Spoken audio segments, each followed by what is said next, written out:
Maid fainted, while working until the Millionaire CO found a bandage on her face. What he did shocked everyone. The Sterling estate was the kind of place where perfection wasn't just expected, it was demanded. Every surface gleamed under crystal chandeliers, every corner was dusted to within an inch of its life, and every member of the household staff moved like ghosts through the halls, seen but never truly noticed. Among them was Clara Bennett, a maid whose gentle smile had become her armor against a world that had tried to break her too many times.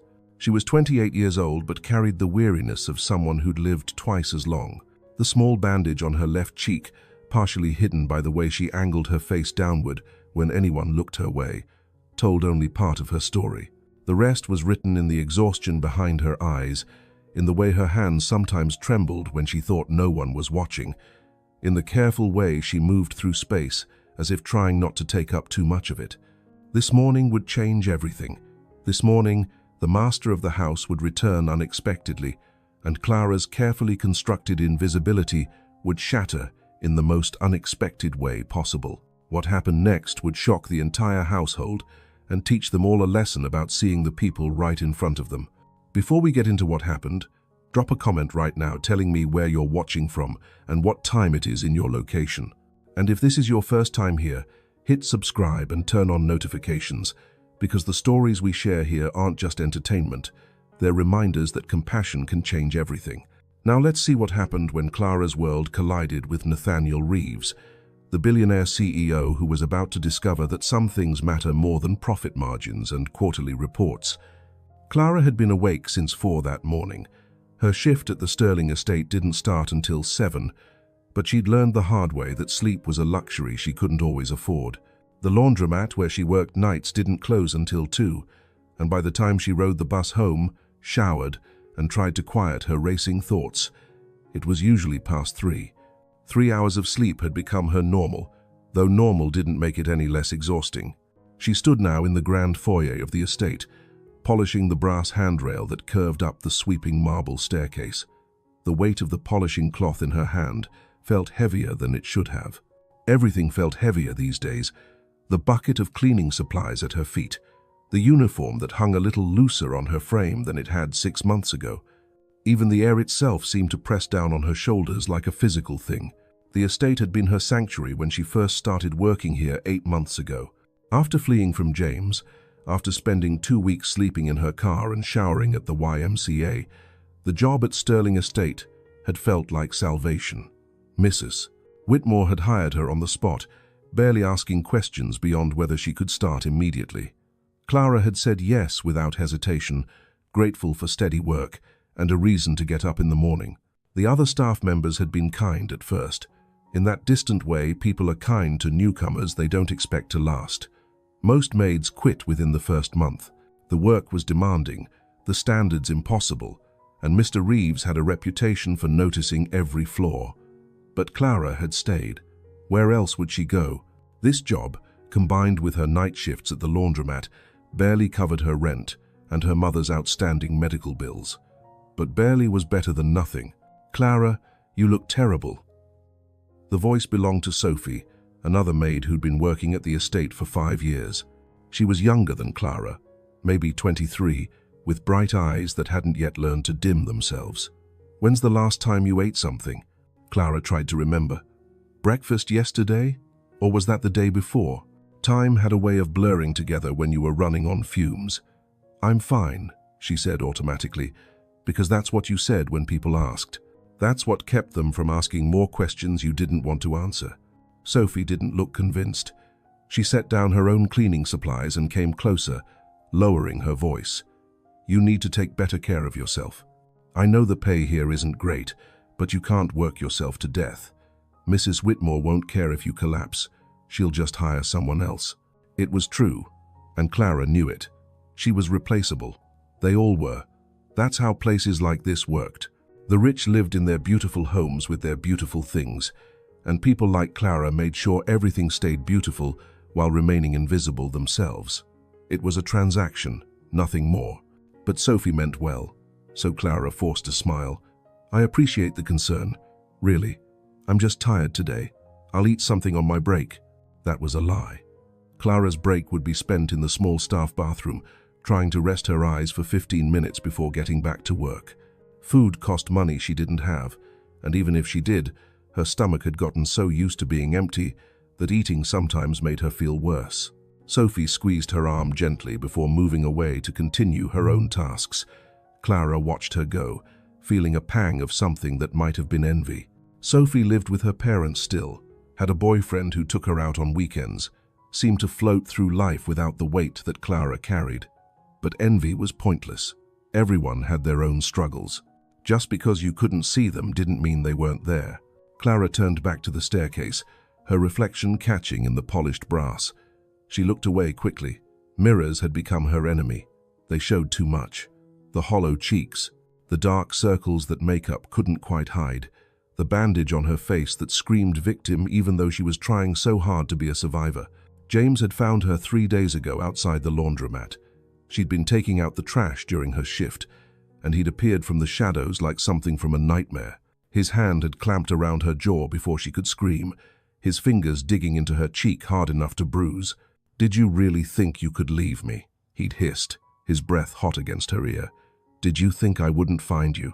Clara had frozen, terror locking her muscles.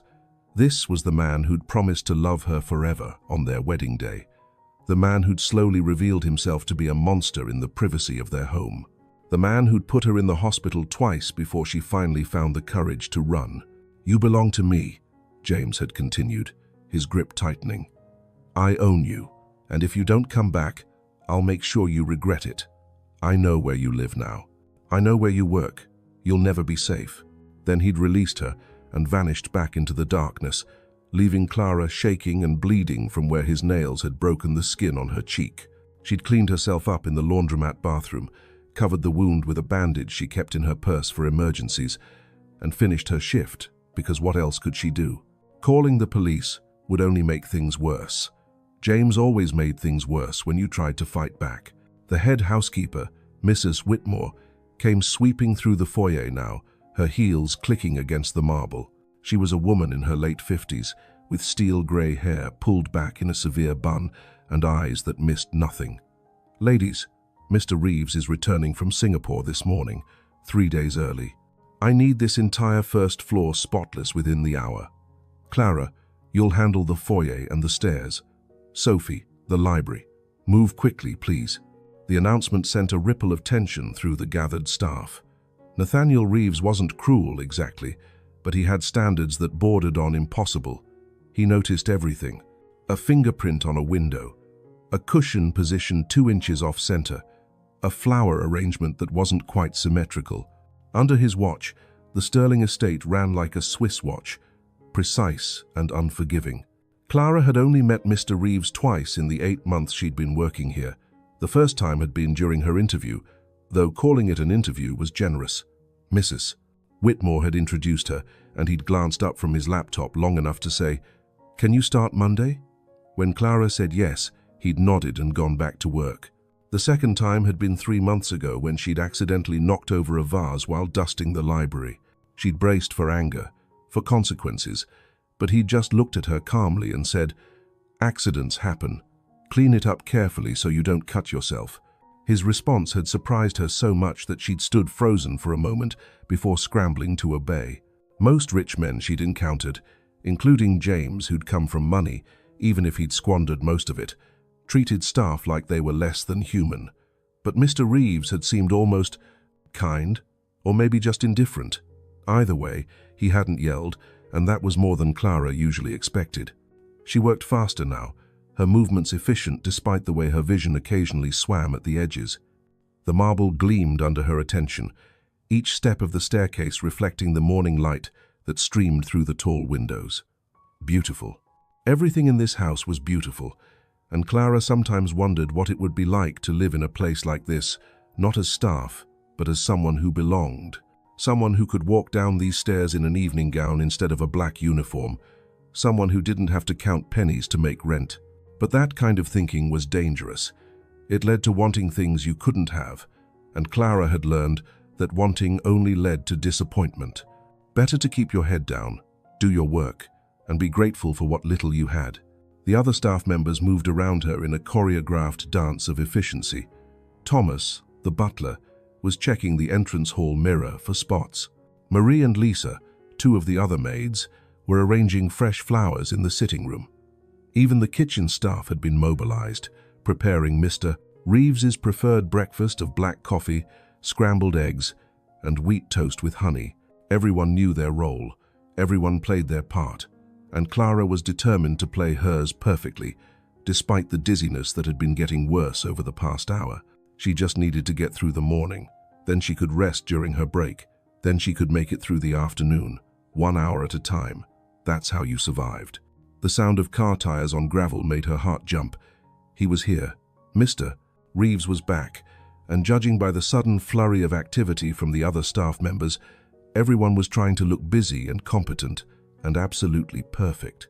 Clara moved to the edge of the foyer, positioning herself near the cleaning supplies. Invisible, that was the goal. Just blend into the wallpaper and let him pass without notice. She'd perfected the art of invisibility over the past 8 months. How to stand in a room without drawing attention, how to move silently, how to keep her eyes down and her expression neutral. Survival skills learned in a marriage that had taught her the cost of being noticed. The front door opened, and Nathaniel Reeves walked in like he owned the place. Which, of course, he did. He owned this estate, the company that bore his family name. 3 hotels, a chain of luxury restaurants, and probably half the city for all Clara knew. At 35, he'd built an empire that most people could only dream about. He was tall, maybe 6'2", with dark hair that was slightly too long for corporate standards, and grey eyes that seemed to catalogue everything they saw. He wore a dark suit that probably cost more than Clara made in 6 months, and he carried himself with the kind of confidence that came from never having to question his place in the world. There was something about him that Clara found both intimidating and oddly compelling. Maybe it was the way he moved with such certainty, or the intelligence that shone in his eyes, or the fact that despite his wealth and power, he'd never once raised his voice at the staff. "Welcome home, Mr. Reeves," Mrs. Whitmore said, stepping forward with a practiced smile. "Your trip was successful, I hope?" "Productive," he replied, his voice deep and measured. "The Singapore deal went through. We'll need to schedule a board meeting for next week to go over the details." "Of course, sir. I'll coordinate with your assistant. Is everything in order with the house?" Nathaniel's eyes swept the foyer, taking in every detail. The fresh flowers, the gleaming floors, the perfectly arranged furniture, and for a terrifying moment, those grey eyes landed on Clara. She felt pinned under his gaze, like a butterfly under glass. But then his eyes moved on, and she could breathe again. "Everything looks perfect," he said. "The staff has done well in my absence." Mrs. Whitmore preened slightly at the praise. "We maintain your standards always, sir. Now, shall I have your coffee sent to the study?" "Yes, please. And have Jensen bring my luggage up. I have calls to make, and I need to review the quarterly reports before the board meeting." He moved toward the stairs, his footsteps confident and sure.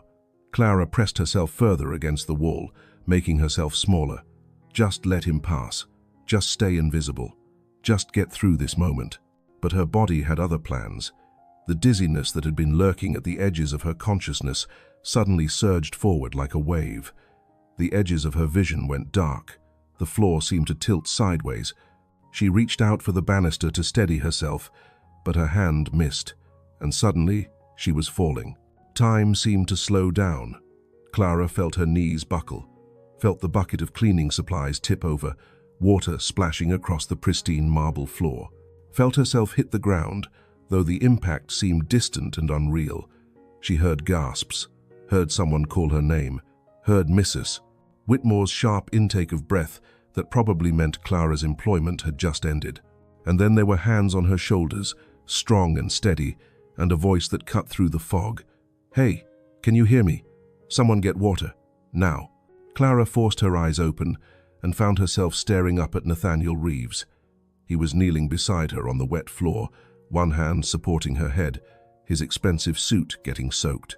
His face was creased with concern that looked genuine, and it didn't make sense. Nothing made sense. Why was the master of the house on the floor beside her? Why wasn't he angry about the spilled water and the disrupted morning. Why was he looking at her like she mattered? "I'm sorry," she whispered, "because that's what you said when you made a mess. I'm so sorry. I'll clean it up. I'll fix it. Please don't fire me. I need this job. Don't worry about that right now. Can you sit up? Take it slow." He helped her into a sitting position, his hands gentle but firm. Clara's head spun, and she had to close her eyes for a moment to keep from getting sick. When she opened them again, Nathaniel was studying her face with an intensity that made her want to look away. That's when his eyes caught on the bandage covering her left cheek. His expression shifted, the concern deepening into something harder to read. Something that looked almost like recognition, or perhaps pain. "What happened here?" he asked, his fingers hovering near but not touching the bandage. Clara's mind raced. She needed an explanation, something believable, something that wouldn't lead to more questions. "I fell," she said automatically. "Clumsy. I'm really sorry. I'm fine. I just haven't been sleeping well." But Nathaniel wasn't looking at her face anymore. He was looking at the way she held herself, the way she instinctively angled her body away from him, the way her hands shook, the way fear flickered in her eyes despite her attempts to hide it. Clara had seen that look before, on the face of the emergency room doctor who treated her the second time James put her in the hospital. That look that said, "I know you're lying, but I can't force you to tell the truth." Nathaniel stood abruptly and turned to Mrs. Whitmore, who was hovering nearby with a glass of water and an expression that suggested this was a massive inconvenience. "Who did this to her?" His voice wasn't loud, but it carried weight that made everyone in the foyer freeze. "I'm sure I don't know what you mean, sir," Mrs. Whitmore said stiffly. "Clara mentioned she had a clumsy accident at home. These things happen with the staff. They work multiple jobs, get overtired, and accidents occur." "Clumsy accident." Nathaniel repeated the words like they tasted bad. He looked back at Clara, who was trying to stand on shaking legs. Sophie had rushed over to help support her, and Clara was grateful for the assistance, even as she felt mortified by all the attention. "When's the last time you ate?" Nathaniel asked Clara directly. Clara's mind went blank. She honestly couldn't remember. Yesterday morning? The day before? Food had become such a low priority when rent was due, and her mother's medical bills kept arriving like clockwork, even though her mother had been gone for 6 months. "I had breakfast," she said, but even to her own ears it sounded like a lie. Nathaniel's jaw tightened. He turned back to Mrs. Whitmore. "Call Dr. Harrison. Tell him to meet us at St. Michael's Hospital. Emergency entrance." Mrs. Whitmore's expression shifted to shock. "Sir, I really don't think that's necessary. The girl just needs some rest and perhaps a proper meal. We can handle this internally without making a fuss. I wasn't asking for your opinion." The cold edge in Nathaniel's voice could have cut glass. Every person in the foyer seemed to take a collective step back. Clara had never heard him sound like that before. Cold, dangerous, like he was barely holding back anger that wanted to explode outward. "Someone bring my car around, now." Thomas the butler practically ran to comply. The other staff members stood frozen, not sure what to do or where to look. This wasn't how things were supposed to work. Rich men didn't take their maids to hospitals. They certainly didn't get their $1,000 suits wet, kneeling on floors beside sick employees. The household erupted into motion, but it all felt surreal to Clara. This couldn't be happening. This had to be some kind of fever dream brought on by exhaustion and malnutrition. Billionaire CEOs didn't care about their staff beyond whether they showed up on time and did their jobs. That's how the world worked. That's how it had always worked in Clara's experience. But Nathaniel Reeves apparently didn't care about how things were supposed to work. He bent down and, with surprising gentleness considering his obvious anger, lifted Clara into his arms. She made a weak sound of protest, but he ignored it completely. "You can barely stand. Stop arguing." Clara's face burned with embarrassment as he carried her toward the front door. Every member of the household staff was staring now, their faces reflecting various degrees of shock and confusion. She could see the questions in their eyes, the speculation. By tomorrow, every staff member in every wealthy house in the city would know about this. The gossip mill that connected domestic workers moved faster than any social media platform. She wanted to disappear. She wanted to be anywhere but here, being carried like a child by a man who probably thought she was pathetic, weak, just another sob story in a world full of people who couldn't take care of themselves. "I can walk," she tried again, her voice barely above a whisper. "I'm sure you can," Nathaniel said, not breaking his stride. "But you're not going to. When's the last time you saw a doctor?" Clara couldn't answer that. Medical care cost money she didn't have. She'd been to the emergency room after James hurt her, but only because concerned neighbors had called an ambulance. Since leaving him, she'd dealt with everything herself. A first aid kit from the dollar store and prayer had become her healthcare plan. His car was waiting, a sleek black sedan that probably cost more than Clara would make in her lifetime. The driver, a man named Jensen who Clara had seen around the estate but never spoken to, had already opened the back door. Nathaniel slid in with Clara still in his arms, arranging her carefully on the leather seat before taking the spot beside her. "Street Michael's Hospital," he told Jensen. "Emergency entrance, fast but safe." As the car pulled away from the estate, Clara felt tears prick at the corners of her eyes. She didn't understand what was happening, didn't understand why this man, who barely knew she existed, was treating her like she mattered. It didn't fit with everything she'd learned about powerful people, about men who could hurt you with their indifference even if they never raised a hand. "Why are you doing this?" she asked, her voice cracking. "I'm just a maid. You don't know me. You don't owe me anything." Nathaniel was quiet for a long moment, staring out the window at the passing city. When he finally spoke, his voice was softer than before but no less intense. "Because someone needs to," he said. "And because I'm guessing that bandage on your face didn't come from a clumsy accident any more than your exhaustion comes from just working hard. Someone hurt you, and whoever it was, they don't get to keep doing it." Clara's breath caught. He saw through her lie that easily.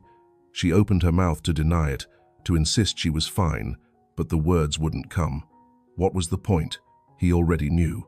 And something about the way he said it, without pity but with a kind of quiet fury on her behalf, made her defenses start to crumble.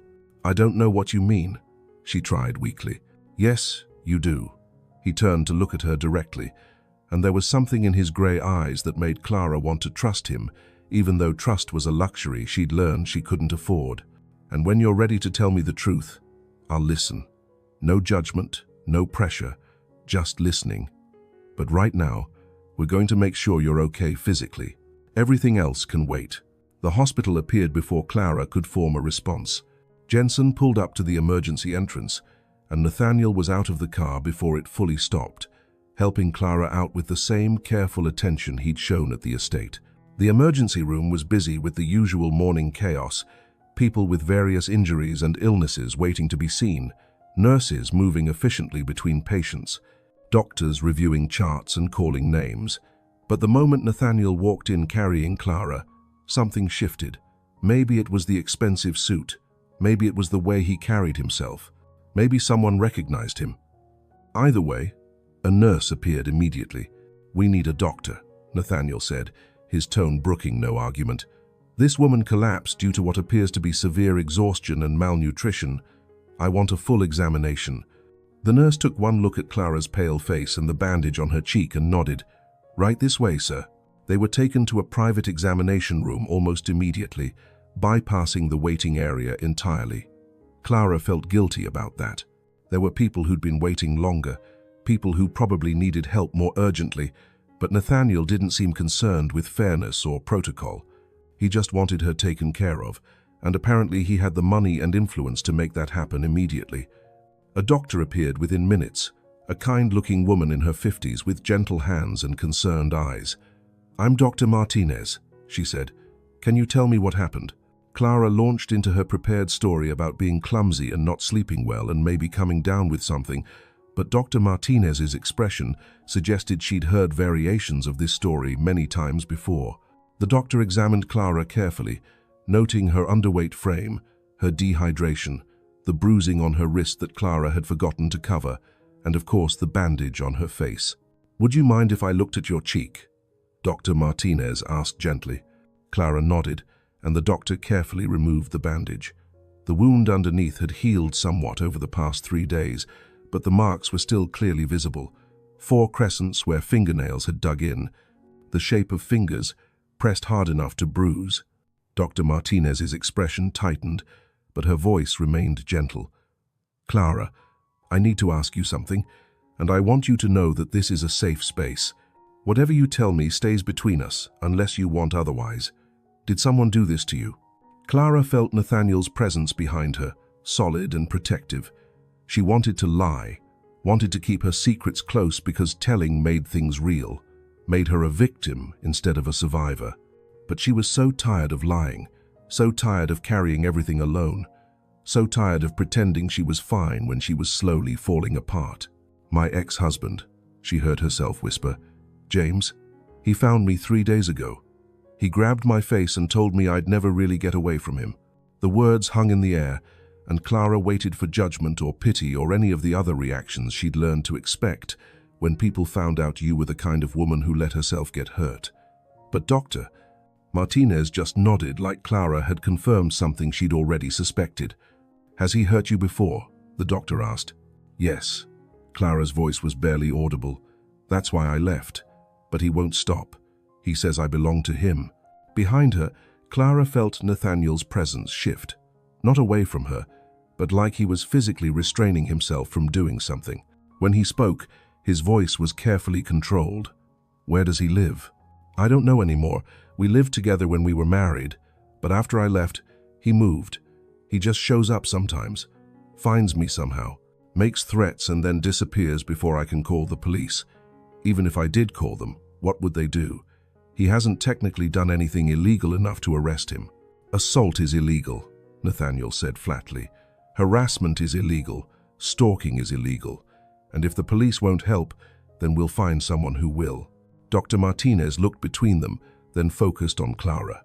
"I'm going to admit you for observation. You're severely dehydrated and malnourished. You need fluids and rest, and honestly, you need somewhere safe to recover. Does your ex-husband know where you live?" Clara nodded miserably. "He said he knows where I work and where I live. He said I'd never be safe." "Then we'll make sure you are safe," Nathaniel said, and there was steel in his voice. "I have resources, lawyers, security, connections. We're going to get a restraining order, and we're going to make sure it's enforced, and you're not going back to wherever you've been living until we can be certain it's secure." Clara turned to look at him fully for the first time since they'd arrived at the hospital. "Why are you doing all this? You don't even know me. I'm just someone who works in your house. Why do you care?" Nathaniel was quiet for a long moment. His grey eyes held old pain, the kind that came from experiences that shaped you in ways you could never fully shake. When he finally spoke, his voice was soft but heavy with emotion. "When I was 7 years old, I watched my mother try to hide a black eye from the social worker who came to check on us. She said she'd walked into a door. The social worker didn't believe her. I could see it in her face, but she couldn't prove anything without my mother's cooperation. So she left. And my father kept hitting my mother, and my mother kept making excuses, until finally the state took me away because they decided the environment was unsafe for a child." Clara's hand flew to her mouth. "I'm so sorry." "Don't be sorry. Be willing to accept help." Nathaniel's expression was intense. "My mother died 5 years after they took me away from her. She never left my father, never accepted the help that people tried to offer, never believed she deserved better, and I've spent my entire adult life wondering if things could have been different if someone had intervened more forcefully, if someone had given her resources and protection instead of just sympathy and concern." He leaned forward, his voice urgent. "So when I see someone in a situation like yours, someone who's clearly in danger but trying to handle everything alone, I don't walk away. I can't. Maybe I'm trying to save my mother retroactively, or maybe I'm just trying to be the person I wish had existed for her. Either way, I'm here, and I'm not going anywhere until you're safe."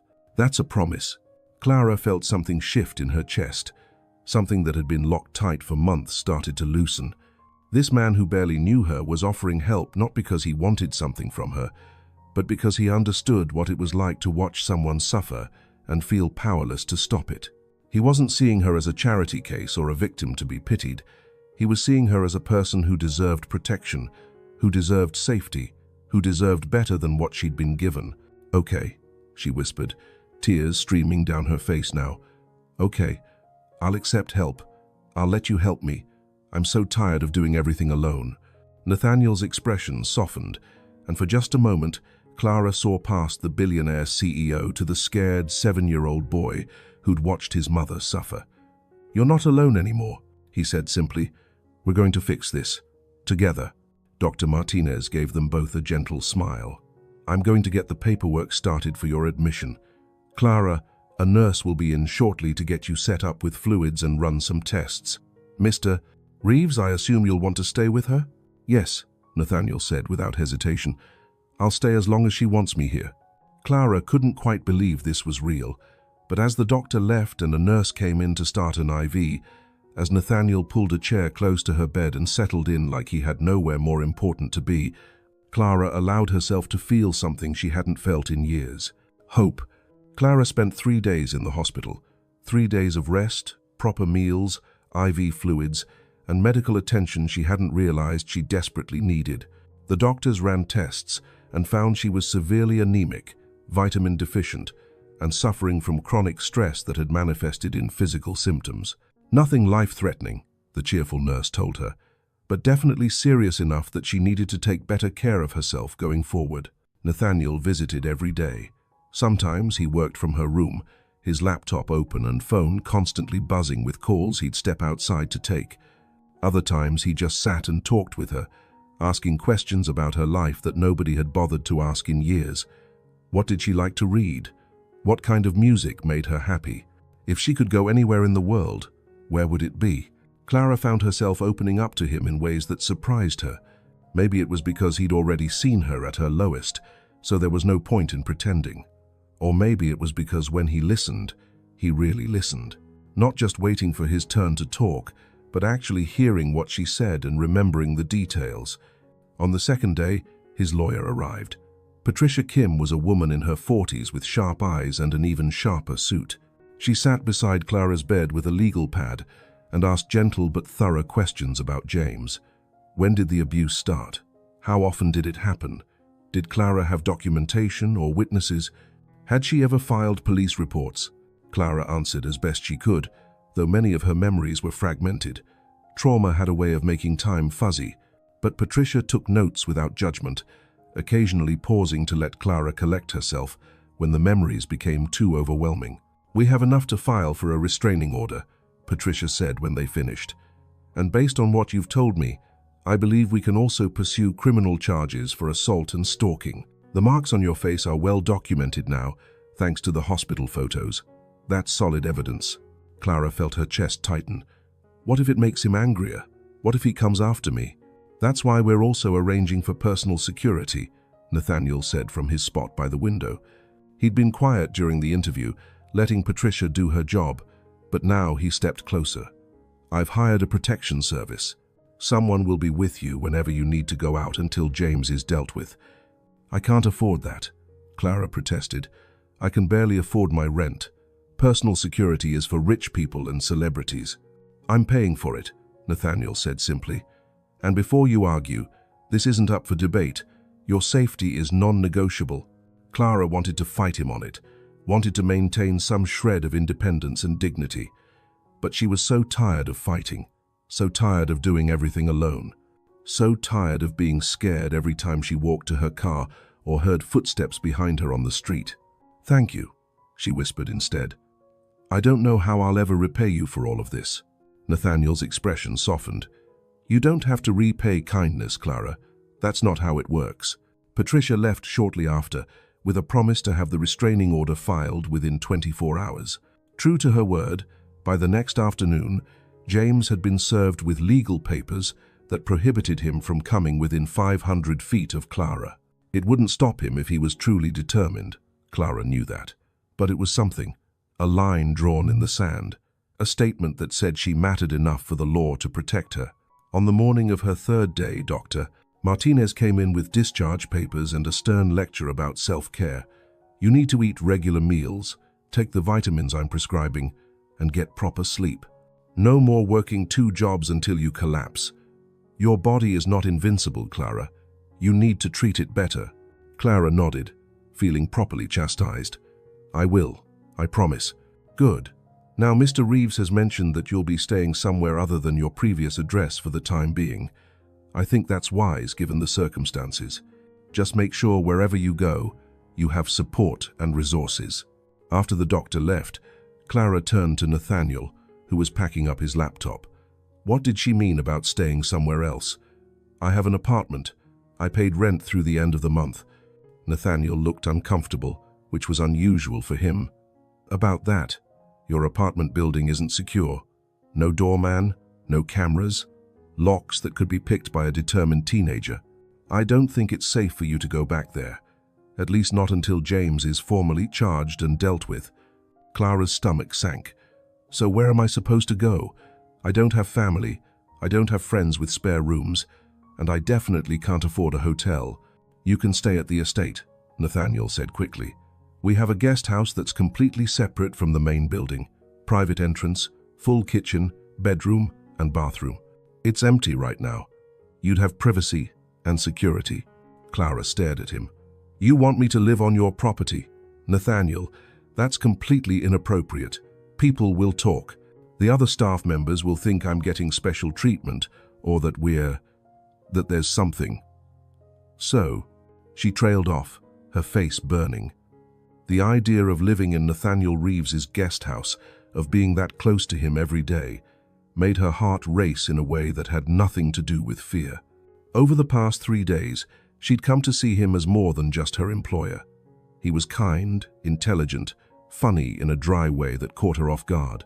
And when he looked at her with those grey eyes, she felt seen in a way she'd never experienced before. But that was dangerous territory. She was his employee. She was damaged goods, still legally married to an abuser, with nothing to offer someone like Nathaniel except problems and baggage. Getting involved with him, even just living on his property, would be a terrible idea. People will talk regardless of what you do, Nathaniel said pragmatically. That's what people do, but your safety matters more than gossip. And Clara, I'm not suggesting this because I expect anything from you. I'm suggesting it because it's practical. The estate has security, gates, cameras, guards who patrol at night. If James somehow violates the restraining order, he won't be able to get anywhere near you.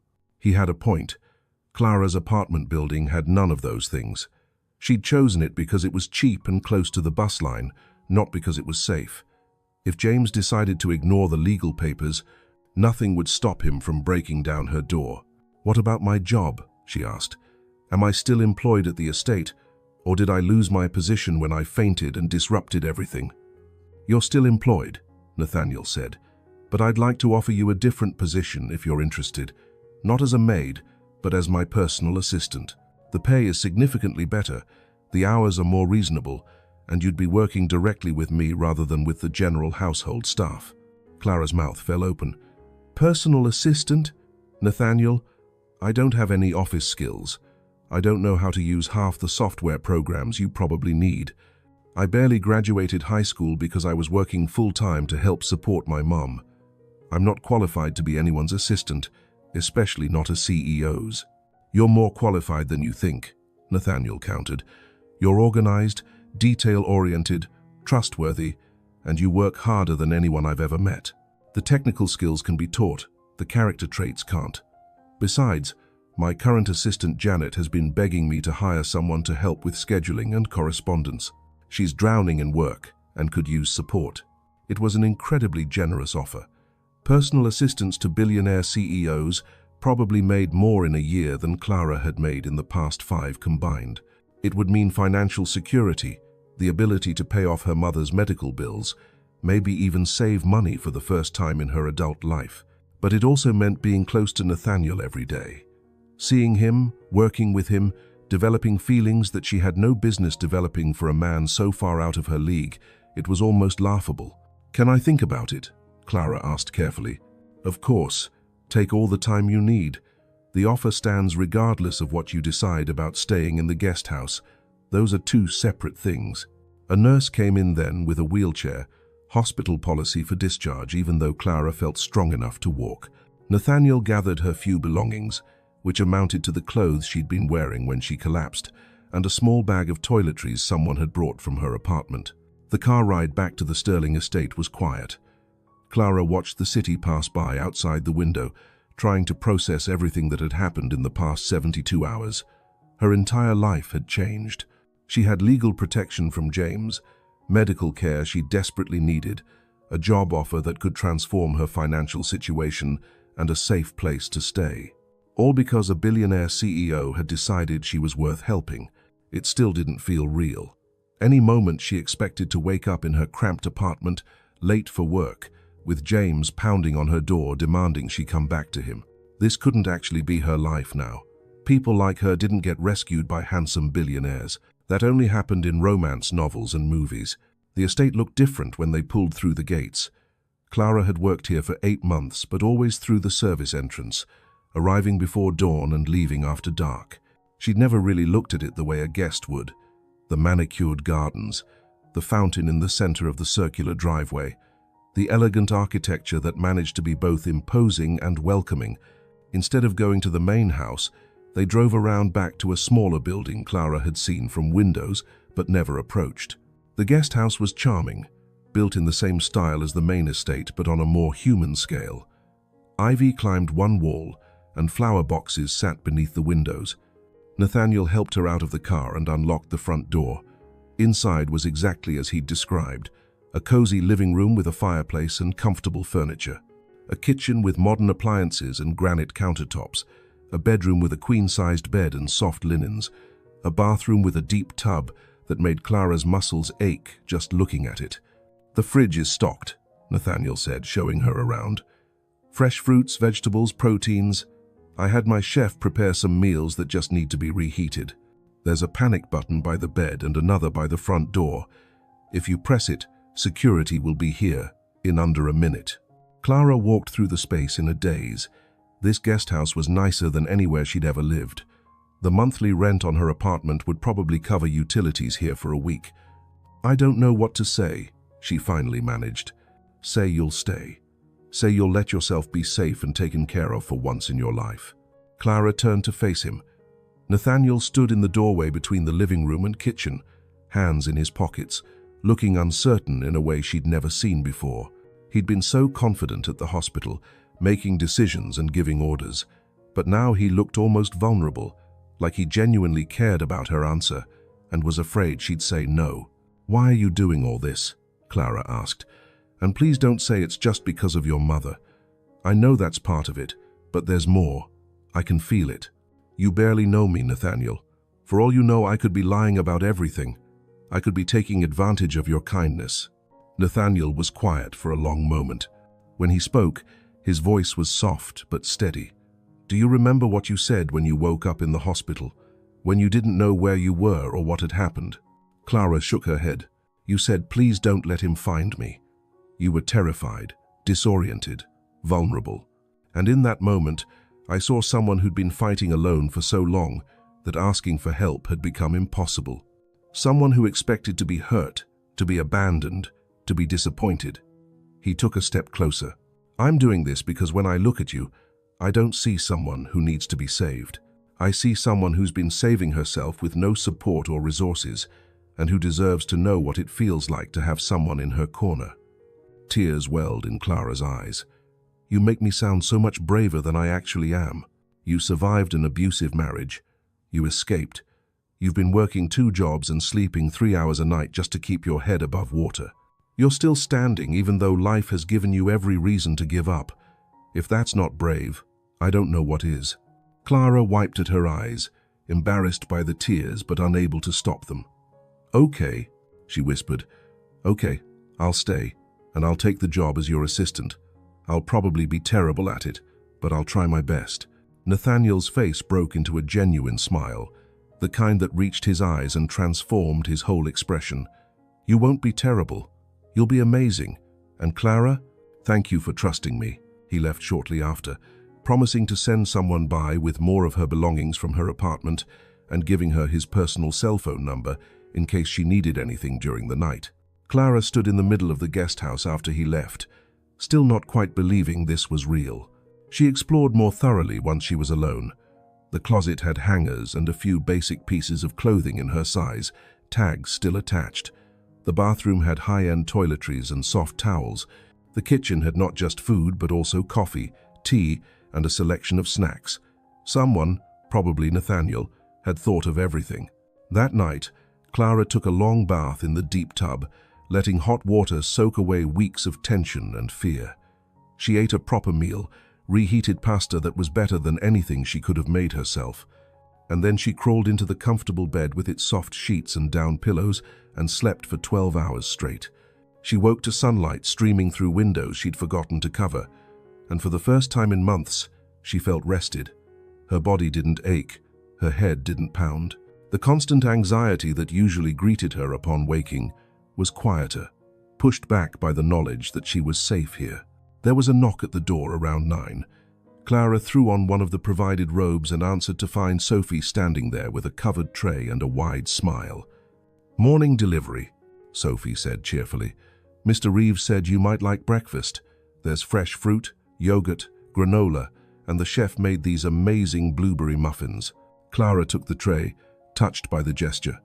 "Thank you. Do you want to come in for a minute?" Sophie glanced behind her toward the main house, then stepped inside. "I can't stay long. Mrs. Whitmore has us on a tight schedule today." But Clara, oh my God, everyone is talking about what happened. Is it true?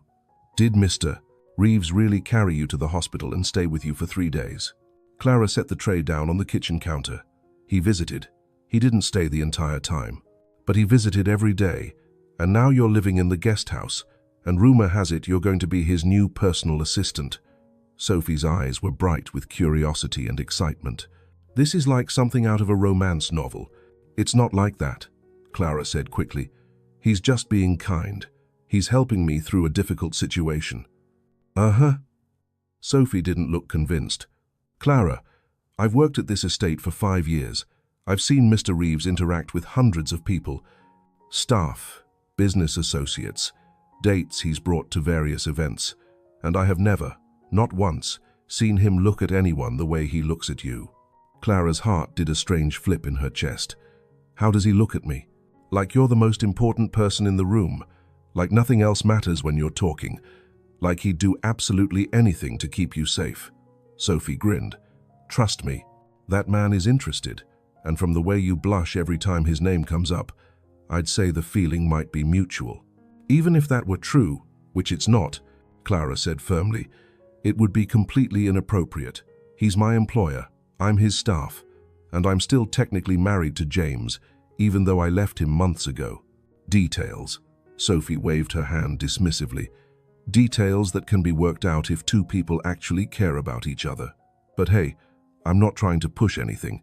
I just think you should know that you deserve good things, Clara. You deserve someone who treats you like you matter. And if that someone happens to be a gorgeous billionaire CEO who can't take his eyes off you, well, there are worse problems to have." After Sophie left, Clara ate breakfast and thought about what her friend had said. Was Nathaniel interested in her as more than just someone to help? The idea seemed impossible. But then again, a week ago she would have said it was impossible for a billionaire to care whether she lived or died, and yet here she was, living in his guest house and about to start a new job. If you've ever been given a second chance when you thought your story was over, share it in the comments. Because sometimes the universe surprises us in the most beautiful ways. The next few weeks passed in a blur of adjustment and change. Clara started her new position as Nathaniel's assistant, working alongside Janet, an efficient woman in her 50s who took Clara under her wing immediately. The learning curve was steep, but Janet was patient, teaching Clara how to manage Nathaniel's complex schedule, handle correspondence, and navigate the various software systems the company used.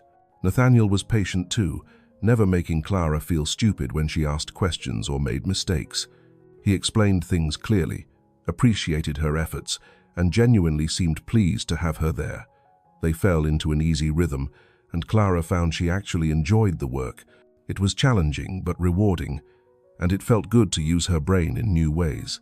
The personal security turned out to be less intrusive than Clara feared.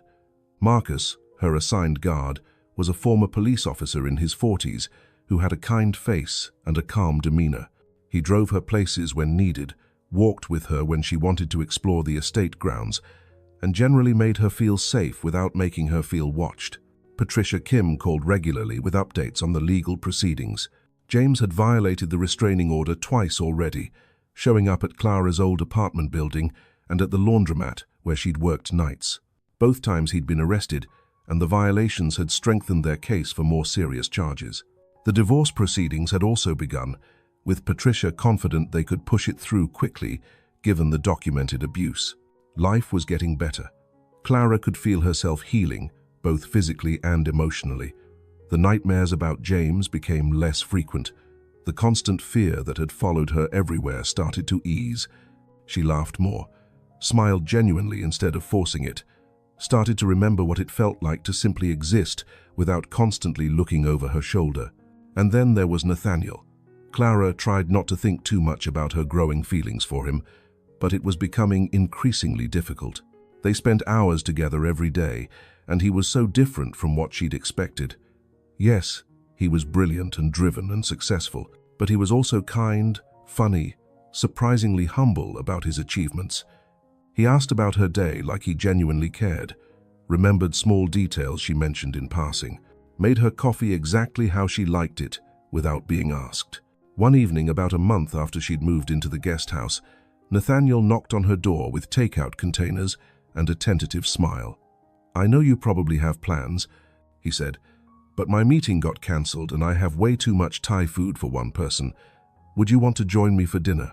Clara knew she should say no, knew that having dinner alone with him would blur lines that were already getting fuzzy, but she found herself saying yes anyway, stepping aside to let him in.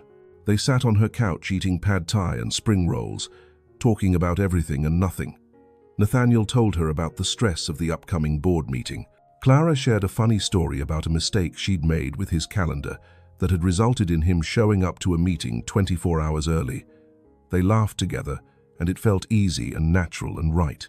"Can I ask you something personal?" Nathaniel said after a while. "You've seen me at my absolute lowest. I think you've earned the right to ask personal questions. What made you finally leave James? What was the moment you decided enough was enough?" Clara was quiet, thinking back to that horrible night 6 months ago. "He almost killed me," she said softly.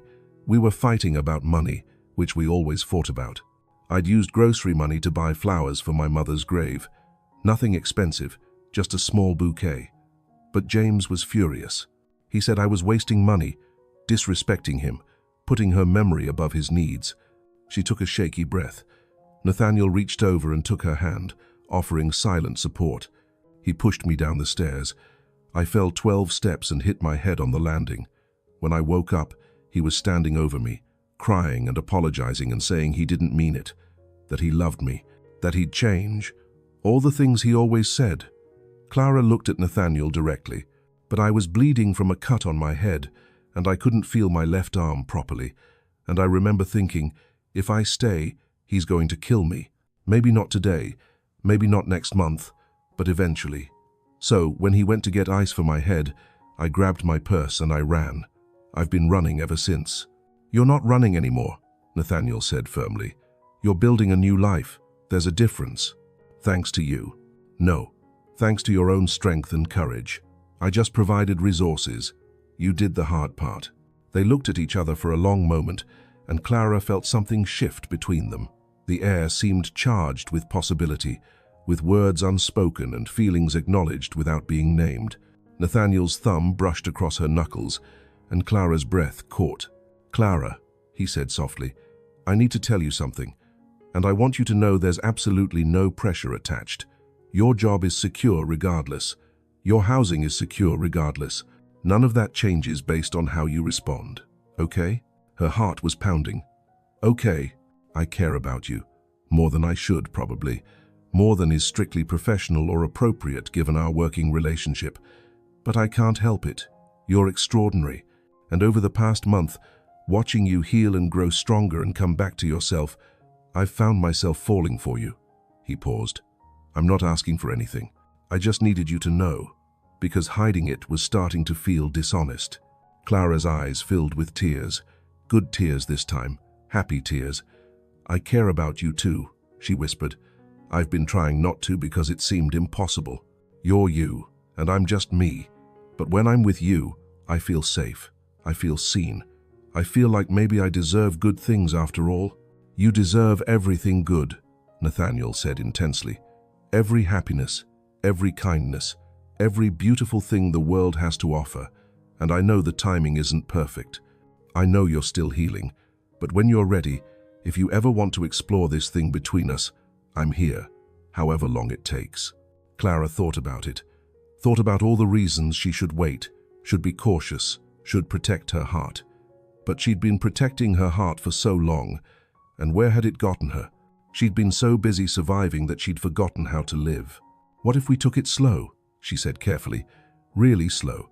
Like, slower than normal people slow. Because I want to explore this, Nathaniel. I want to see where it might go. But I'm also terrified of messing it up or bringing all my damage into something that could be beautiful." Nathaniel's smile was so warm it made her chest ache. "Slow is perfect. We can go at whatever pace you need. There's no rush. I'm not going anywhere." That night marked the beginning of something new. They started going on actual dates, though Nathaniel was careful to keep things gentle and pressure-free. Dinners at quiet restaurants, walks through the estate gardens, movie nights in her guest house, with appropriate distance maintained between them on the couch. He never pushed for more than she was ready to give, content to build something real instead of rushing toward physical intimacy. Clara's divorce from James was finalized 2 months later. Patricia called with the news, her voice triumphant. "It's done. You're officially free." "And Clara?" "James accepted a plea deal on the assault and stalking charges. He's going to serve 18 months in county jail, followed by 3 years probation. Part of the probation terms include staying away from you permanently. If he violates it, he goes back to prison." Clara felt like she could finally breathe fully for the first time in years. Free. She was actually free. No longer legally bound to a man who tried to destroy her. No longer looking over her shoulder constantly.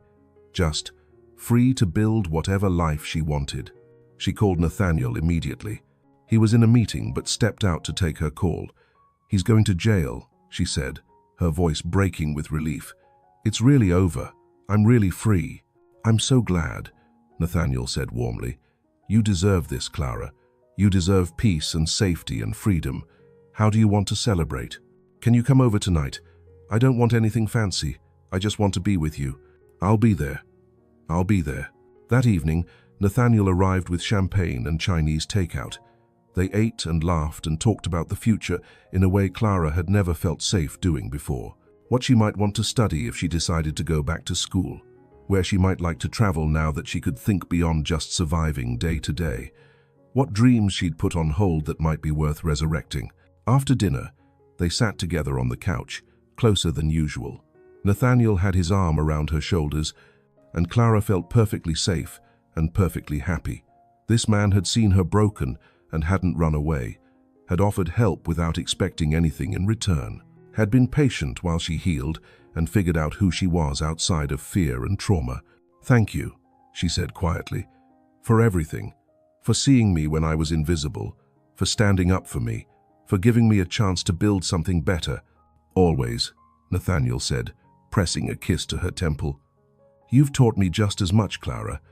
You've reminded me why success matters. Not the money or the recognition, but the ability to make a real difference in someone's life. You've made me a better person." Clara turned to look at him, and the expression on his face took her breath away. Love.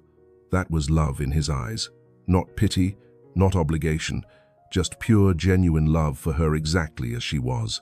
"I love you," she said, the words spilling out before she could second-guess them. "I know it's fast, and I know I'm probably supposed to wait longer, but I love you. You changed my life in the best possible way." Nathaniel's face broke into the most beautiful smile. "I love you too. I have for weeks. I was just waiting for the right moment to say it."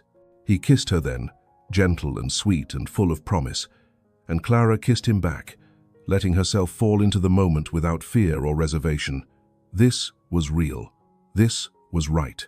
This was the beginning of the life she'd always deserved, but never believed she could have. 6 months after Clara moved into the guest house, her life had transformed in ways she still sometimes couldn't believe. She woke up every morning in a place where she felt safe. She went to work doing something she was good at and genuinely enjoyed. She had money in her savings account for the first time in her adult life, and she was in love with a man who treated her like she hung the moon. But the best part wasn't the material changes, as wonderful as those were. The best part was that Clara had found herself again, the person she'd been before James, before the abuse and fear and constant survival mode.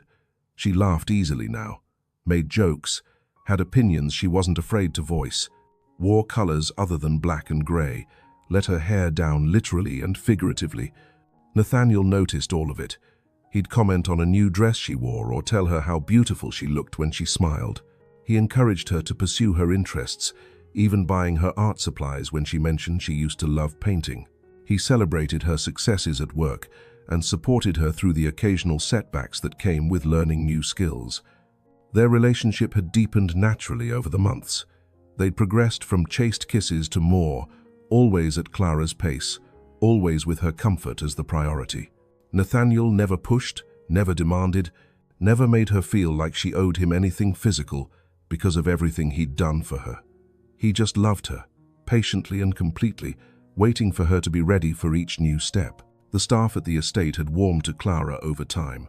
Once they realized she wasn't getting special treatment because of inappropriate reasons, but because she genuinely needed help and their employer was a decent human being, they'd accepted her as one of them. Sophie remained her closest friend, but Clara had developed friendships with several other staff members too. She belonged here now, not as invisible help but as a valued member of the household. Clara had also started attending a weekly support group for domestic violence survivors. The first meeting had been terrifying. Walking into a room full of strangers and admitting she'd been abused felt like ripping open old wounds. But the other women there understood in a way nobody else could. They'd lived through similar experiences. They knew what it was like to love someone who hurt you, to leave and still feel guilty, to heal slowly, with setbacks and triumphs in equal measure. There was Rebecca, a mother of 3 who'd left her husband after he broke her arm. Maria, who'd been married to a successful lawyer who terrorized her behind closed doors. Keisha, whose boyfriend had isolated her from family and friends before escalating to physical violence. Each woman had her own story, her own scars, her own journey toward healing. Clara found strength in their stories, found hope in seeing women who were years ahead in their recovery, living full lives, dating again, or choosing to be happily single. Found purpose in sharing her own experience when new members joined, seeing their eyes light up with recognition and relief that they weren't alone. Mrs. Whitmore had been the hardest to win over. The head housekeeper had maintained her stiff professionalism for months, clearly disapproving of Clara's changed circumstances. But even she had eventually thawed, especially after Clara helped reorganize the household scheduling system to be more efficient and fair. Turned out Clara had a talent for logistics that made everyone's life easier. One evening in early spring, Nathaniel asked Clara to have dinner with him in the main house. Not unusual in itself, they ate together often, but something about the way he asked, with a nervous energy she rarely saw from him, made Clara's heart race. She dressed carefully in a blue dress he'd once said he loved on her, did her hair and makeup with more care than usual, and walked across the estate grounds as the sun was setting. The main house looked beautiful in the golden light, and Clara felt a surge of affection for this place that had become her sanctuary. Nathaniel met her at the door, looking devastating in dark slacks and a white button-down shirt. His hair was slightly tousled, like he'd been running his hands through it nervously. "You look incredible," he said, his eyes warm with appreciation and something deeper. "You clean up pretty well yourself," Clara teased, rising on her toes to kiss him. He wrapped his arms around her waist, holding her close for a moment longer than usual, and Clara felt his heart beating fast against her chest. He led her to the formal dining room, which had been transformed. Candles everywhere, casting soft light that made the whole space glow. Fresh flowers in elegant arrangements, their scent filling the air. The table set for 2 with fine china and crystal glasses that caught the candlelight. Soft music playing from hidden speakers, something classical and romantic. "Nathaniel, what is all this?" Clara asked, taking in the romantic scene with growing excitement and nervousness. I wanted to do something special. We've been together for 6 months, and Clara, they've been the best 6 months of my life. You've changed everything for me, made me remember what's important, made me want to be better, made me realize what I'd been missing all these years, building an empire but forgetting to build a life. They sat down to a meal prepared by the estate's chef. Multiple courses, each more delicious than the last. Butternut squash soup, garnished with crispy sage, fresh salad with honey vinaigrette, pan-seared salmon with asparagus, and roasted potatoes. Each dish was presented beautifully, like something from a 5-star restaurant. They talked and laughed throughout the meal, comfortable in the way people who truly know each other can be. Clara told him about a funny incident at work, where she'd accidentally scheduled him for 3 meetings at the same time. Nathaniel shared a story about a difficult board member who'd finally come around to supporting a new initiative he was passionate about. But Clara noticed Nathaniel seemed distracted, like he was waiting for something. His hand would drift to his pocket periodically. He'd start to say something, then stop. His knee bounced under the table, a nervous habit she'd never seen from him before. After dessert, a rich chocolate torte that melted on her tongue, he took her hand across the table. "Let's go outside. There's something I want to show you." The estate gardens were magical at night. Path lighting created pools of warm glow along the walkways. The scent of spring flowers hung heavy in the air, mixed with fresh-cut grass. In the distance, the city lights twinkled like earthbound stars. The temperature was perfect, warm enough to be comfortable but cool enough to be refreshing. Nathaniel led Clara to a gazebo she'd always loved, a beautiful white structure with climbing roses just beginning to bloom and a view of both the gardens and the city beyond. She'd spent many afternoons there reading or just thinking, finding peace in the quiet beauty of the space. But tonight it looked different. Inside the gazebo, more candles had been arranged, their flames protected from the gentle breeze by glass hurricanes. Rose petals were scattered across the floor, and in the center, on a small table draped with white linen, sat a velvet box. Clara's breath caught in her throat. "Nathaniel." He turned to face her, taking both her hands in his. His hands were shaking slightly, and seeing this confident, powerful man, nervous, made Clara's heart melt. "Clara, I know we haven't been together very long. By conventional standards, 6 months is nothing. People would probably say we're rushing, that we should wait longer. I know you're still healing from everything James put you through. I know the divorce isn't even final yet. I know there are 1,000 logical reasons to wait." He paused, taking a deep breath. "But I also know that I love you more than I've ever loved anyone or anything. I know that every day with you is better than any day without you. I know that when I think about my future, you're in every vision, every plan, every dream. I know that you make me want to be the kind of man who deserves you. And I know that life is short and uncertain, and when you find something real, something worth holding on to, you don't let it slip away because you're worried about timelines or what other people think." He released one of her hands to pick up the velvet box.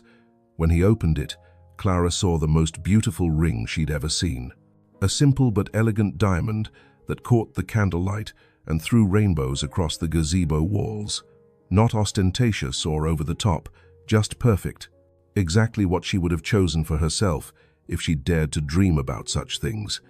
"I'm not asking you to marry me tomorrow," Nathaniel continued, his voice thick with emotion. "I'm not asking you to rush into anything before you're ready. Your healing journey is yours, and I'll wait as long as you need. But I am asking if you'll consider spending your life with me. If you'll wear this ring as a promise that someday, when the time is right for both of us, when you've healed as much as you need to heal, when the divorce is final and you're ready for a new beginning, you'll marry me. Clara Bennett, will you be my fiancé? Will you let me be the man who gets to love you for the rest of our lives?" Clara felt tears streaming down her face. Happy tears, the kind she'd never thought she'd cry again. The kind that came from joy so pure it couldn't be contained. 6 months ago, she'd been a woman who fainted from exhaustion and malnutrition, who whispered her pain to a room full of strangers, who thought happiness was something that happened to other people. Now she was standing in a candlelit gazebo wearing a beautiful dress, being asked to marry a man who saw her worth when she couldn't see it herself. "That's the most thoughtful, ridiculous, wonderful proposal I've ever heard," she said, laughing through her tears. "Engaged to be engaged? Who even does that?" "Apparently I do when I'm nervous and trying to respect your healing process while also not being able to contain my feelings anymore," Nathaniel admitted with a sheepish smile that made him look younger, more vulnerable. "That's a yes," Clara said firmly, her voice ringing clear and certain in the spring night. "Yes, I'll wear your ring. Yes, I want to spend my life with you. Yes to all of it, Nathaniel. I love you so much it scares me sometimes, because I never knew love could be like this, patient and kind and respectful. I never knew I could feel safe and loved and seen all at the same time. You gave me that. You gave me back myself." He slipped the ring onto her finger, and it fit perfectly, like it was always meant to be there. Then he pulled her into his arms and kissed her like she was the most precious thing in the world, like he couldn't quite believe his luck, like he wanted to memorize this moment. Clara kissed him back, pouring all her love and gratitude and hope into it, tasting salt from both their tears. When they finally pulled apart, both breathing hard and grinning like fools, Nathaniel rested his forehead against hers. "I was so nervous you'd say it was too soon, that you'd need more time, that I'd pushed too hard." "It probably is too soon by normal standards," Clara admitted, running her fingers through his hair the way she knew he loved. "But nothing about us has been normal from the beginning. And I've learned that sometimes you have to grab happiness when it's offered, instead of waiting for the perfect moment that might never come. This is my perfect moment, Nathaniel. Right here, right now, with you. I don't need more time to know that I want this, that I want you, that I want to build a life together." They stayed in the gazebo for hours after that, sitting close on the cushioned bench, talking about the future in a way Clara had never felt safe doing before. Where they wanted to travel, with Nathaniel promising to show her the world she'd only seen in books and movies. Whether they wanted children, both agreeing they did, though Clara wanted to wait until she felt more healed. What kind of wedding they might have someday, Clara admitting she'd always dreamed of something simple and meaningful rather than elaborate. "I want Sophie there," Clara said, "and the women from my support group, and I want the ceremony to focus on partnership and equality, not on possession or one person being given away to another. I want it to celebrate us choosing each other freely." "We can have whatever kind of wedding you want," Nathaniel assured her. 5 people or 500, formal or casual, traditional or completely unique. As long as I get to call you my wife at the end of it, I'm happy." The word wife sent a shiver of pleasure and disbelief through Clara. She was going to be someone's wife again, but this time it would mean something completely different. Partnership instead of ownership, choice instead of obligation, love instead of control. They talked about their childhood dreams, the ones they'd set aside or forgotten. Clara confessed she'd always wanted to learn to dance properly, not just swaying at weddings, but really dance. Nathaniel immediately promised to hire a dance instructor.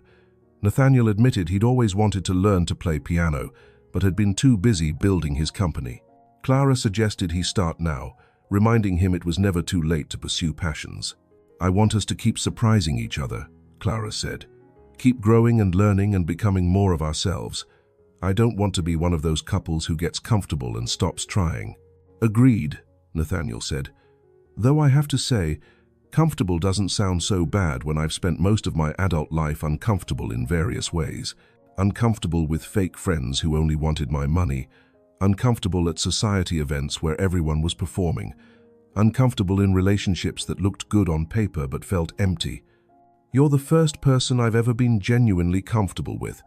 The first person I can just be myself around without any performance or pretense." It was nearly midnight when they finally made their way back toward the main house, hands linked, rings glinting in the moonlight.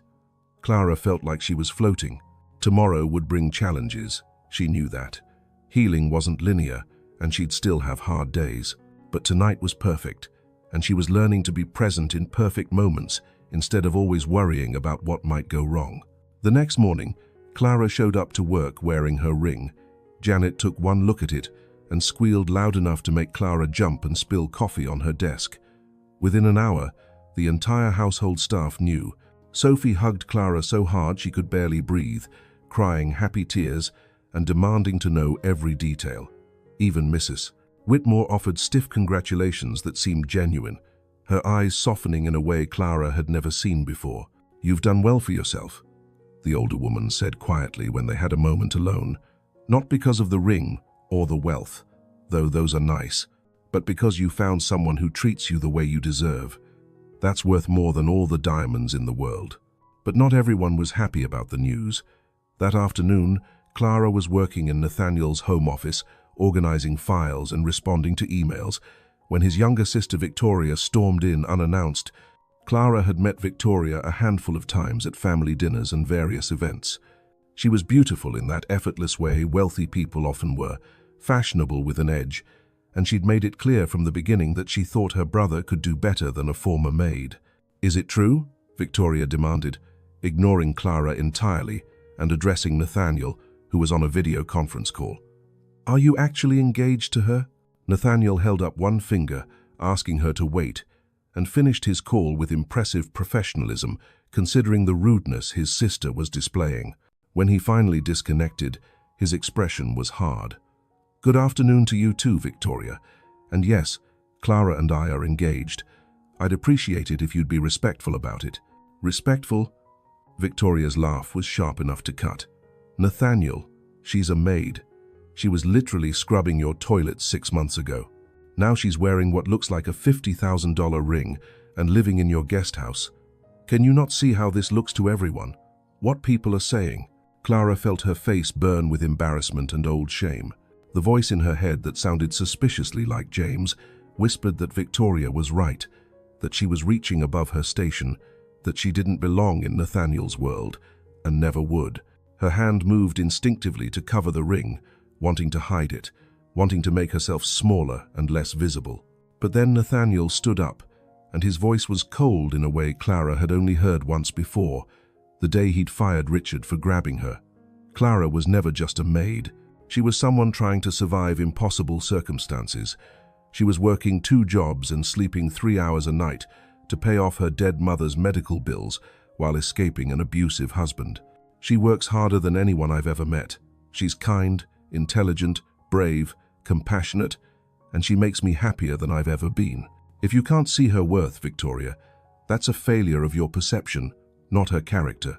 Victoria's eyes widened. She clearly wasn't used to her brother speaking to her like that, his voice sharp with barely contained anger.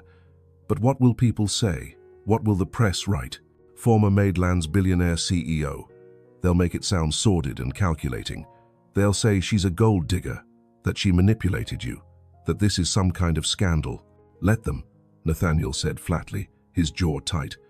"I don't give a damn what gossip columnists or society people think. Their opinions mean nothing to me. I care about Clara.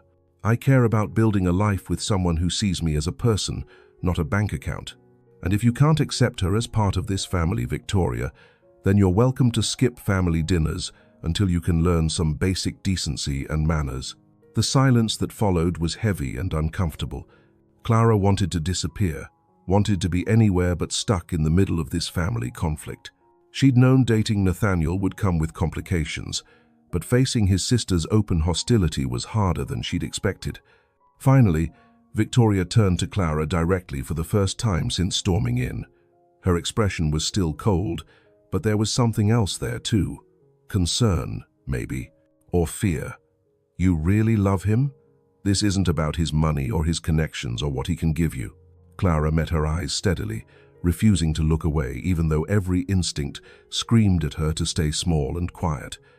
"I loved him when I thought he'd fired me, and I'd never see him again. I loved him when he visited me in the hospital, and I had nothing to offer him but problems and baggage. I loved him before I knew he was planning to propose. Yes, I really love him, and I'll spend the rest of my life proving to everyone, including you, that I'm worthy of him. Not because of what I can become or how I can change, but because of who I already am." Something in Victoria's expression shifted slightly, the hard edges softening just a fraction. "He's my brother, my only sibling. I just want to make sure he's not being taken advantage of. That someone isn't using his kindness and his guilt about his childhood to manipulate him. "I understand that," Clara said, her voice gentler now. "I'd probably feel the same way in your position. Family is supposed to protect each other. But Nathaniel saved my life, Victoria. He gave me a chance when I had nothing and nowhere to go. The last thing I would ever do is hurt him. He's the best thing that's ever happened to me, and I know how lucky I am." Victoria nodded slowly, processing Clara's words. She looked at her brother, who was still standing with his arms crossed, clearly prepared to defend Clara against any further attacks. "Fine," she said finally. I'll try to see what you apparently see in her. But Nathaniel, if she breaks your heart, if this turns out to be a mistake, I'm allowed to say I told you so."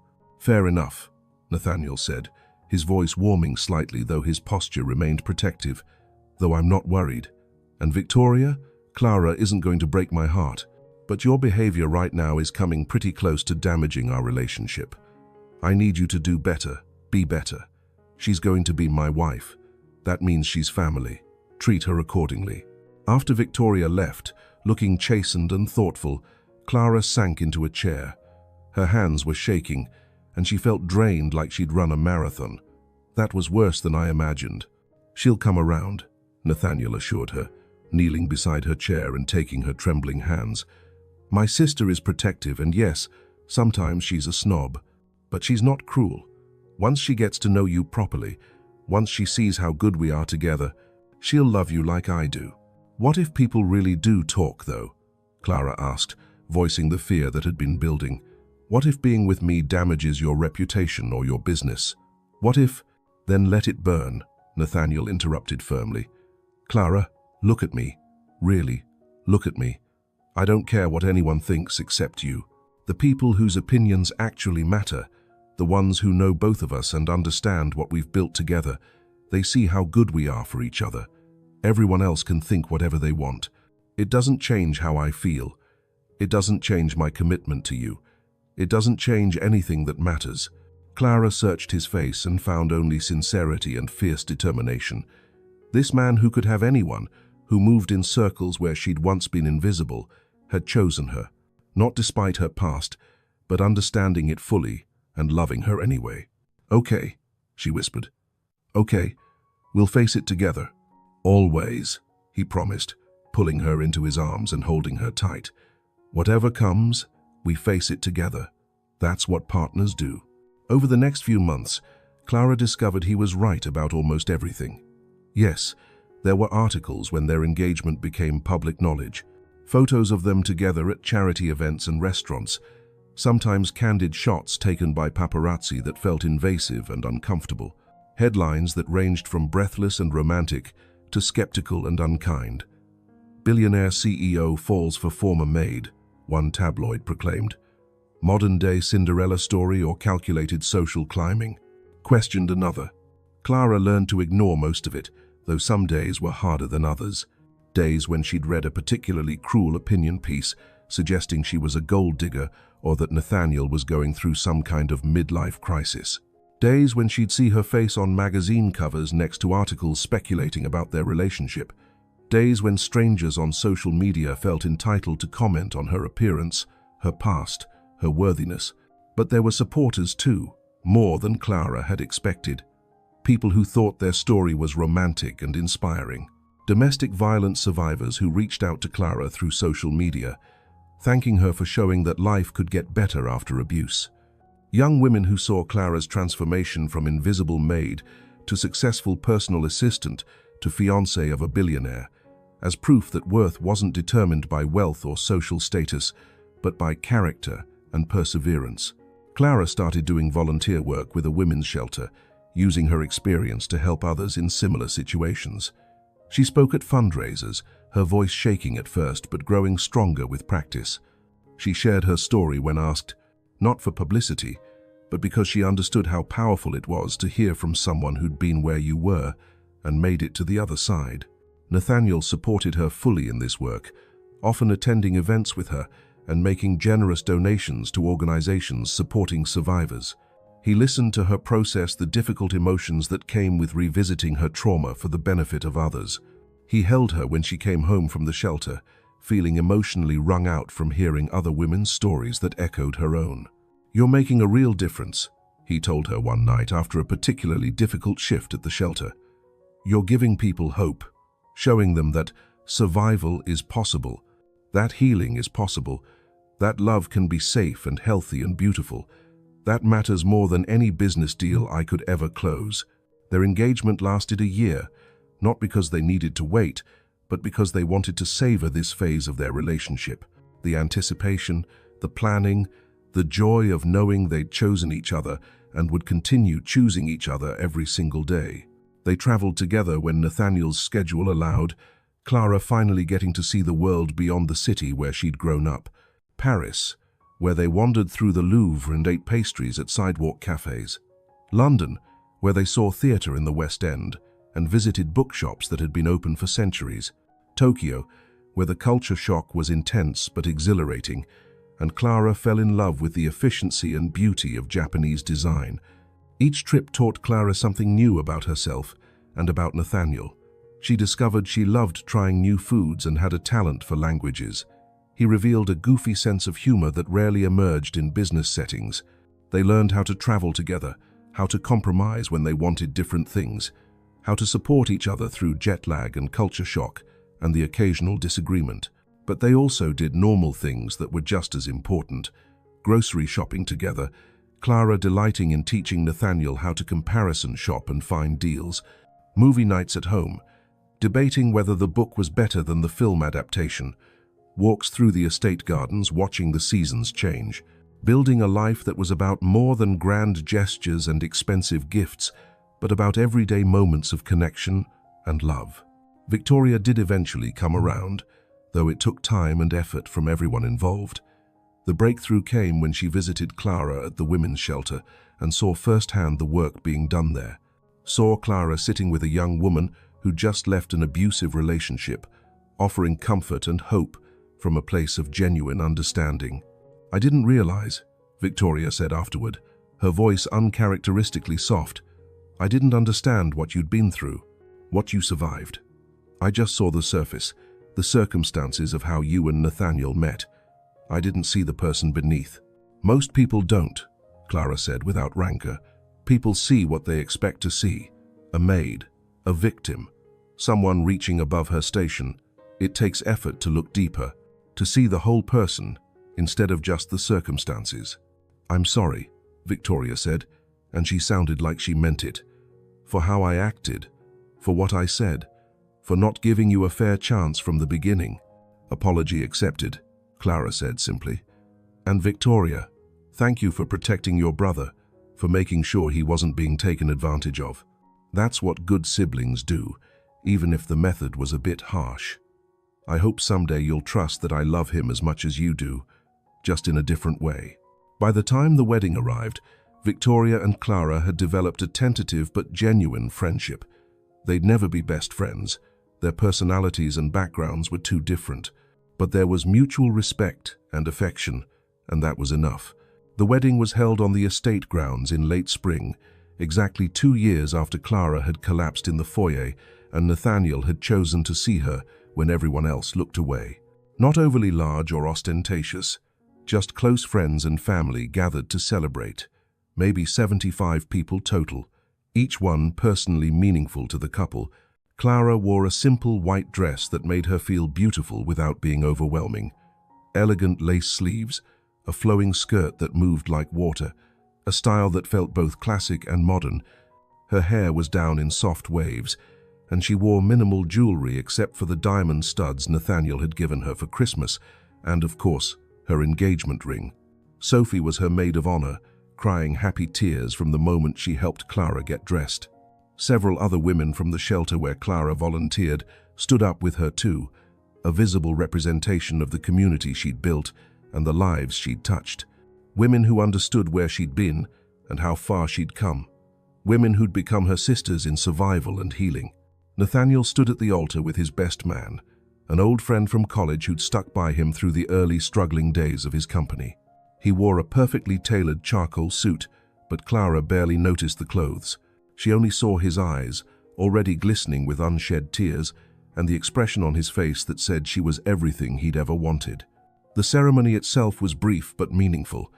They'd written their own vows, both agreeing that generic promises didn't capture what they meant to each other. Nathaniel went first, his voice strong despite the emotion clearly visible in his expression. "Clara, you walked into my life at a moment when I'd forgotten what really mattered, when I'd built an empire but forgotten to build anything resembling a real life. You reminded me that success means nothing if you're not using it to make the world better. That wealth is worthless if you're not sharing it with people who need help. That kindness costs nothing but can change everything. You've made me a better man simply by existing in my orbit. I promise to spend the rest of my life being worthy of your trust, to protect you without trying to control you, to support your dreams even when they scare me, to see you, really see you, every single day, and to love you with everything I have for as long as I live." By the time he finished, Clara was crying, and half the audience was too. She took a shaky breath and began her own vows. "Nathaniel, you saved my life. I know you don't like when I say that, but it's true. Not just because you got me medical care and legal protection, though those things mattered, but because you saw me when I'd spent so long being invisible. You stood up for me when I couldn't stand up for myself. You believed I deserved better before I believed it myself.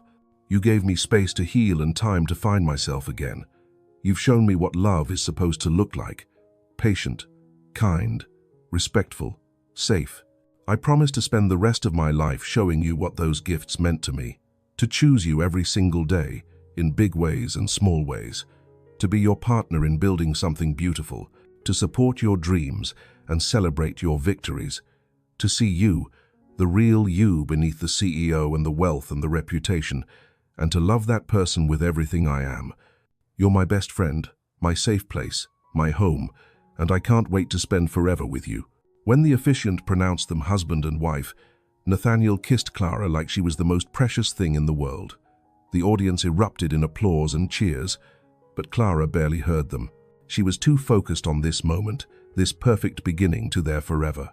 At the reception, held under an elegant tent with twinkling lights and flowers everywhere, Clara danced with her husband for the first time.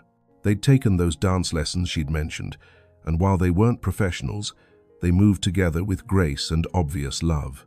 As they swayed to a song they'd chosen together, Nathaniel whispered in her ear, "2 years ago, I walked into my house expecting a normal day. Instead, I found the love of my life collapsed on my floor. Best accidental meeting ever." Clara laughed, remembering that morning. How terrified she'd been, how certain she was about to be fired, how impossible it had seemed that anything good could come from that moment. If someone had told me that day that I'd end up married to you, I would have thought they were insane. "Good thing life is full of pleasant surprises," Nathaniel said, spinning her gently.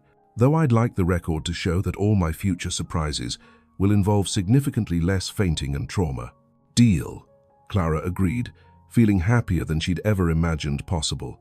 They spent the evening celebrating with people they loved, eating excellent food and dancing and laughing. Clara's face hurt from smiling so much, but it was the best kind of hurt. She danced with Thomas the butler, who confessed he'd been rooting for them from the beginning. She hugged Mrs. Whitmore, who'd brought a wedding gift that turned out to be a beautifully embroidered set of dish towels with Reed monogrammed on them. She toasted with the women from her support group, all of them understanding the significance of this day in ways others couldn't. And late in the evening, when most guests had left and only close friends remained, Clara stood with Nathaniel looking out over the estate gardens, the same gardens where he'd proposed, the same grounds where she'd taken her first tentative steps toward healing. "What are you thinking about?"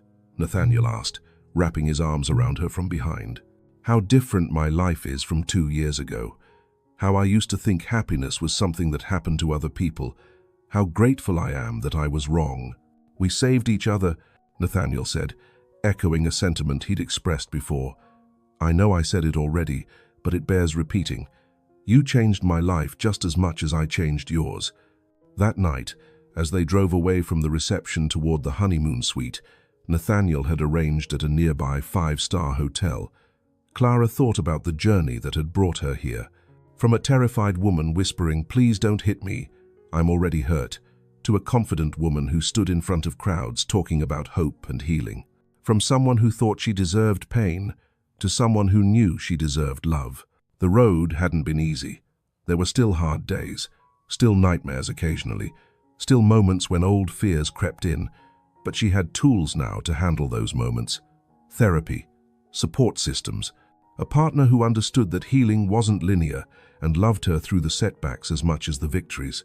And she'd learned something crucial along the way, that you couldn't save someone who didn't want to be saved, but you could offer them the tools to save themselves.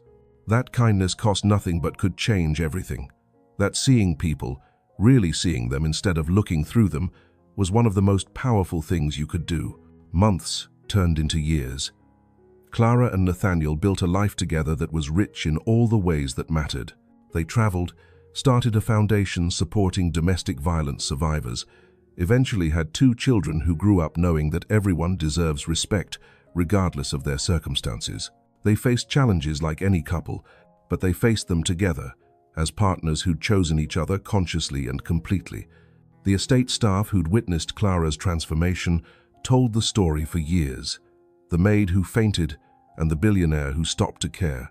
It became legend in domestic worker circles, proof that sometimes kindness existed in unexpected places, that sometimes people with power used it to help rather than harm, that love could bloom in the most unexpected circumstances.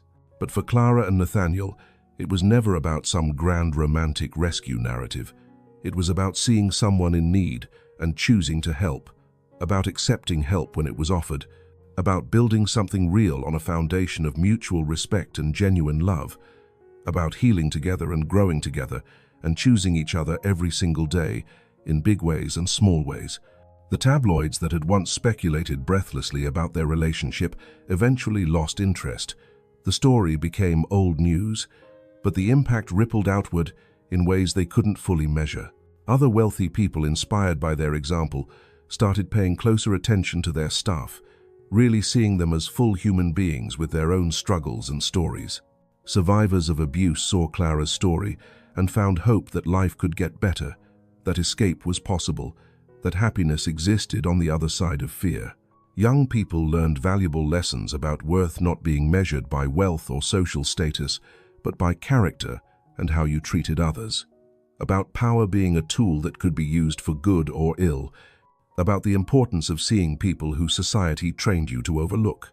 And every year, on the anniversary of the day Clara collapsed in the foyer, she and Nathaniel had a private celebration, not for their wedding anniversary, which they celebrated with family and friends, but for the day everything changed, the day Clara's carefully constructed invisibility shattered, and Nathaniel chose to see her as someone worth helping, worth knowing, worth loving.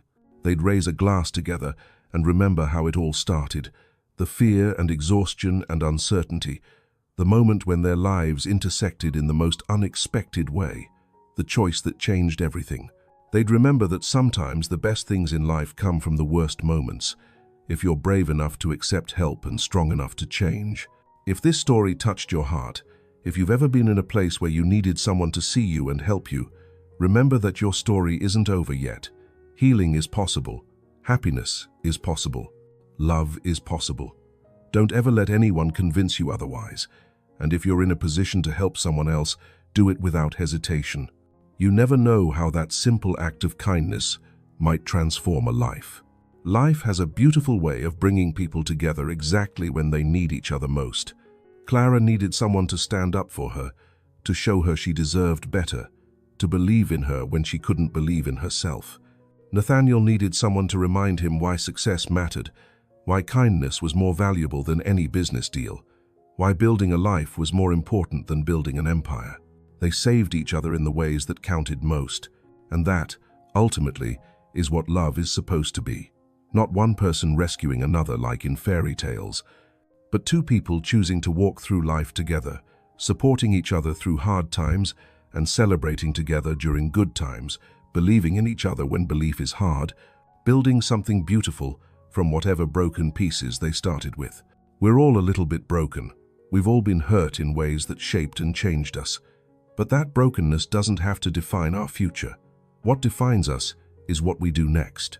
Whether we close ourselves off or dare to trust again, whether we stay invisible or allow ourselves to be seen, whether we accept help or insist on struggling alone until we collapse under the weight. Clara chose to be seen. Nathaniel chose to see her. And that choice, made in a moment of crisis on a morning that started like any other, changed the trajectory of both their lives forever. Thank you for watching this journey with Clara and Nathaniel. If their story resonated with you, hit that like button and subscribe for more stories about love, healing, redemption, and the transformative power of human kindness. Drop a comment telling me what lesson you're taking away from this, or share your own story of unexpected kindness that changed your life. And always remember, no matter what you've been through or where you've been, you deserve happiness, you deserve safety, you deserve love, you deserve to be seen and valued and respected. Don't ever settle for anything less. Your story isn't over.